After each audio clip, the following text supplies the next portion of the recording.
Afternoon, everybody. So today it is Wednesday, and we're going to be looking at we're going to call this one graphing 3, and this is where we're actually going to get a little bit more in depth into the graphing itself. I'm going to teach you a little bit of how to graph, and we're going to use some of the stuff that we've already learned over the last couple days. So again, our objective is the same thing that it was yesterday. Students will be able to determine the slope, y-intercept, and graph linear equations using a table with at least 80% accuracy on their 10-question assignments. Okay?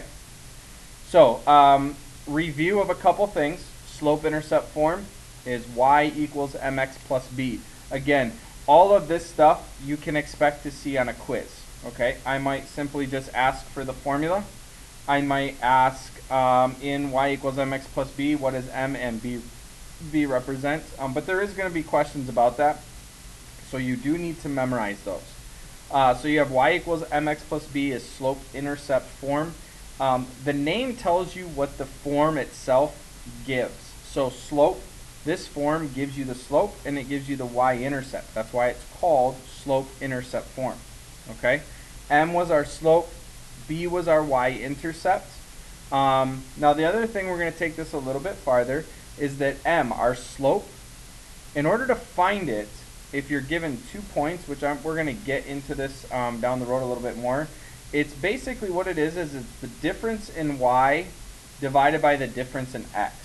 So for example, if we have 2 points on a graph, we could do y2 minus y1 divided by x2 minus x1, and that would give us our slope. It's also known as, and I'm sure probably many of you have heard this before, but it's called rise over run, because you're either going up or down first, and that's over the run, which is going to be left or right. Okay? So you're going to identify the slope, you're going to identify the y-intercept, and then you're going to graph it. Okay? So the first one I'm going to do, we're going to do using a table, which is what we've been doing so far. Okay, so let me actually slide this up just a little bit. Okay, and let's go ahead and start. So my slope, remember, it's the coefficient of x, so it's the number in front of x. So I don't have a number here, but I do have a negative sign, which means it's an understood -1. Okay, now for graphing, something that typically helps is rise over run. Okay, so I want to turn my slope into a fraction, just like you would a normal whole number. So if I want to turn -1 into a fraction, I'm going to put it over 1, which means I'm going down on the y, because the y is first, right? Rising is going up. So you're going to do your y first, which means you're going down. And then the bottom is your run. Well, if it's a positive number on the x-axis, then you're going to go to the right. Okay? So that means my slope is going to be going down and to the right. Okay? And you'll understand that a little bit more on the next example, but I just wanted you to see that. Alright, so my y-intercept then, y-I-N-T, is at, we have b, which is -2, which means it's going to be the point 0, -2. Okay? Now, before I even go any farther, I'm going to go ahead and I'm going to get my x and my y axis drawn on the graph. Let's see, let's go right here. It's about center. Okay? And I'm going to go ahead and we're going to use an XY table for this one specifically, because I want you to see what you're comfortable with. Well, the first point we're going to put on here is going to be 0, -2, because we've already done that one. So 0, and I'm going to go down 2, 1, 2. I'm going to put a point right here. Okay? And again, when you're graphing, I expect 2 things. First thing is you need to have a minimum of 3 points. The second thing is you need to label all 3 points. Okay? So I'm going to do one that's below -0. So I'm going to do, let's do -2. And I'm going to do one that's above. So I'm going to do 2. And now you're going to fill in your table just like we did before. So you have y equals negative. Now this is why you use parentheses, okay? Because I'm substituting -2 in for x, okay? And I'm going to show you on a blank sheet real quick what happens. Y equals negative. Well, people think x is negative 2, so they're just going to put the 2 here because x equals negative 2. But they forget about the original negative sign here. Okay, so that's why it's best if you do parentheses.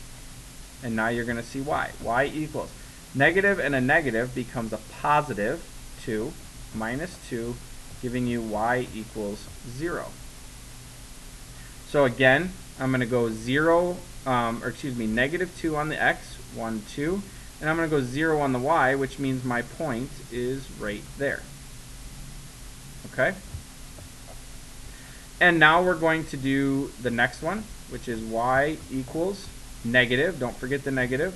Now this time x equals just 2, okay, minus 2. That gives me negative, and the 2 is negative 2 minus 2. And this is going to be y equals negative 4. So I'm going to graph positive 2 on the x, 1, 2, 4 on the y, negative 4 on the y. So down 1, 2, 3, 4. I have a point. And now whenever we're graphing, you will use a straight edge. If you do not use a straight edge, I will dock points immediately. Okay? I want these to look good. I want them to be neat. And they're not going to be unless you're using a straight edge. Okay? So I don't exactly have a ruler on here, but I can use this thing and it makes a nice straight line. Okay? So I'm almost done. The last thing is I need to label my points. This is negative 2, 0. This one is 0, negative 2, and this one is 2, negative 4. Okay? Now I want you to notice something on this graph. My slope is negative, and my graph ran from the second quadrant to the fourth quadrant. Okay? And that was my slope being negative. So it's decreasing. Remember, you read a graph like you read in a book. So I read left to right. And as I read left to right, as I go across, my graph is slowly decreasing. Okay? Now, let's go ahead and let's look at example number 2. 2x plus 3. We're going to go through the same steps. My slope is 2. So again, just like we did in the last one, I want to turn it into a fraction for graphing purposes. So I'm going to put it as 2 over 1. Since it's positive 2, it means I'm going up. And since it's a positive 1, I'm going to the right. My y-intercept is the point, it's at 3, so it's the point 0, 3. Okay?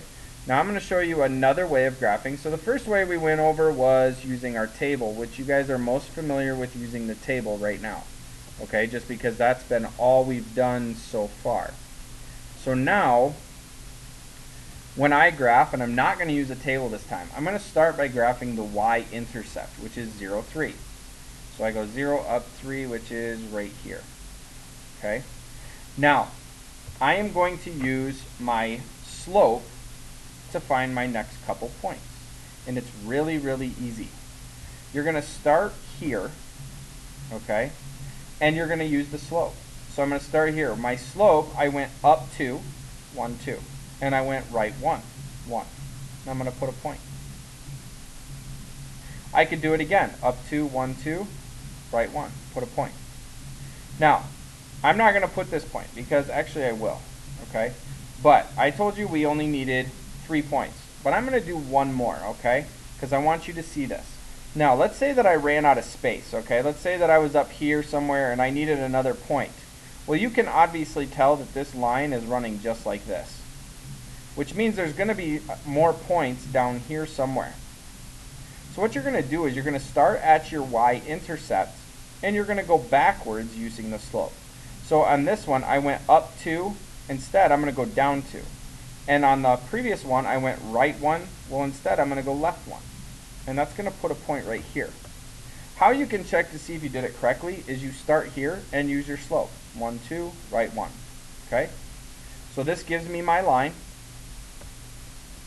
I'm going to go ahead and graph the line again. Just like we did on the last one, you got to graph it using an actual, oops, didn't want to do that. So let's see. Yeah, that's not what I wanted to do. undo. Okay. So let me go ahead and graph this. Remember to put arrowheads on the end of your lines because these lines do continue. They're infinite. Okay? And now let's label the points. So this was 0, 3. This one I went up 2, so this is going to be 5 and 1. And this one would be 2 and 7. And then this one here, I went left 1, which is going to be -1, and down 2, so that's going to be 1. Okay? And then here's my graph and my points. And now let's go to the last example.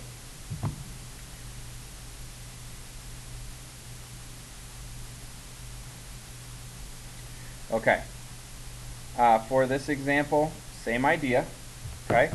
Slope, m equals 2 over 3. Positive 2, so I'm going up. Positive 3, I'm going right. And let's look at this real quick. Remember on this one here, I said that the slope is negative, so this ran from quadrant 2 to quadrant 4. Well, this slope is positive, and you notice it went from quadrant 3 to quadrant 1. And I also notice as I read left to right, this is slowly increasing instead of decreasing. Okay? So that is something that your slope will tell you. So when I look at this slope, it's positive, which means I know my graph is going to run something like this. It's going to run quadrant 3 to quadrant 1. Okay? And I'm going to go ahead and start in a different order this time. Go ahead and put my X and Y axis in right off the bat.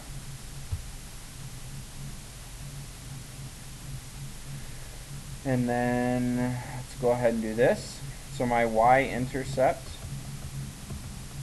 is going to be the point, or I'm just going to draw the point this time. It's going to be at 2, so it's going to be 0, 2.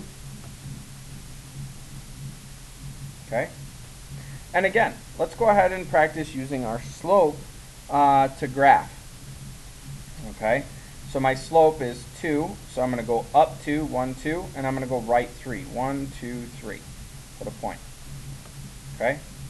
And I'm going to show you the way to do it backwards again. So let's say we ran out of space again and I need to get another point over here. So I'm going to start here and I'm just going to do the slope backwards. So down 2 instead of up 2, and I'm going to go left 2 instead of right 2. 1, 2, 3. Sorry, left 3 instead of right 3. And you can see that this gives me my line. Again, you can always check your answer. Start here and use your slope. So go up 2, 1, 2, right 3. 1, 2, 3. Okay?